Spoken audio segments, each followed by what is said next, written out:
Hello everybody, welcome to the kitchen.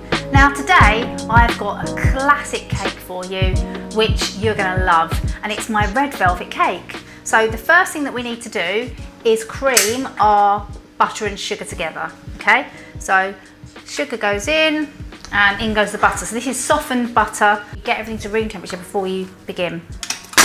Okay.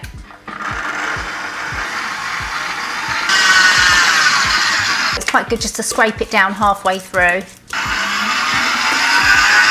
4 eggs, medium size. So I like to break my eggs separately into a bowl before going into the mixture. Plop, in it goes. 3rd egg going in. So in goes the last one. So I've got my cocoa. Nice dark, deep red colour, which has got the background of the cocoa, so it's a reddy brown. Professional paste colours are going to give you a better impact. A really bright red paste colour I have here. This is a PME one. This one's a sugarfliar, so this is a velvet red colour. I'm just using a bit of a mixture of both. Now we need to add our vanilla. So I'm going to put like pretty much almost a tablespoon's worth in there. 60 millilitres of very hot water that I'm going to put into this and make a paste. You see it's kind of lumpy, so just work out all those lumps. Lift this up here and I'm going to get the whole lot in. Well, I don't want to waste any of it. So you're probably covered in red food colouring, same as me. So you can see that's all incorporating in there. I have my self-raising flour here, and I've actually added a bit of baking powder to that as well, just to give it a bit of extra lift. So about 1/3 of your buttermilk goes in. Let that fully mix in, and then once it's mixed in, add about 1/3 of your flour. See, that's all mixed in. So another 1/3 of your buttermilk, 1/3 of your flour.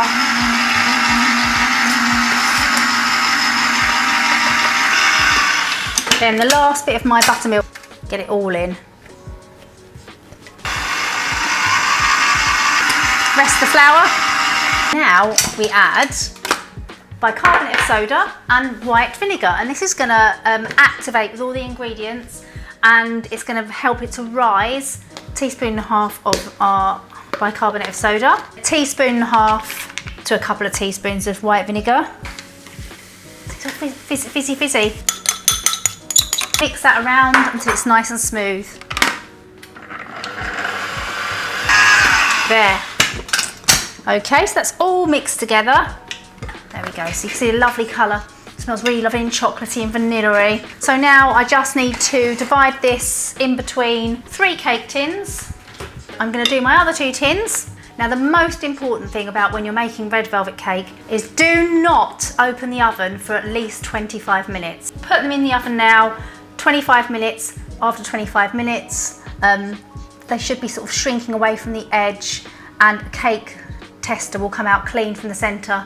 If it's not quite ready, put it in for another 5 minutes or so, and then you just leave them in the tins for about 10 minutes and then turn them out onto a wire rack to cool completely. Let's get onto frosting our cakes. So I've pre-baked these sponges.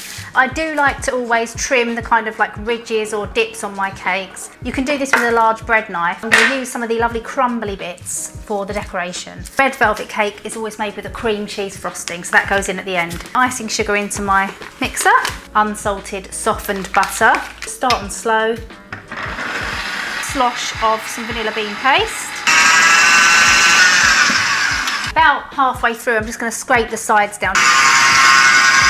There we go. So you can see it's really nice and white and pale and fluffy now. So that's my room temperature cream cheese. All you need to do is mix this through on slow. Perfect. I'm just going to build this straight onto my cake stand. They're really delicate, so just be careful as you hold them. Hopefully that's in the middle, Dan. What do you reckon? Generous sort of blob, and just spread that out. Just to kind of give a nice layer on with my next one. With your last layer, just turn it over.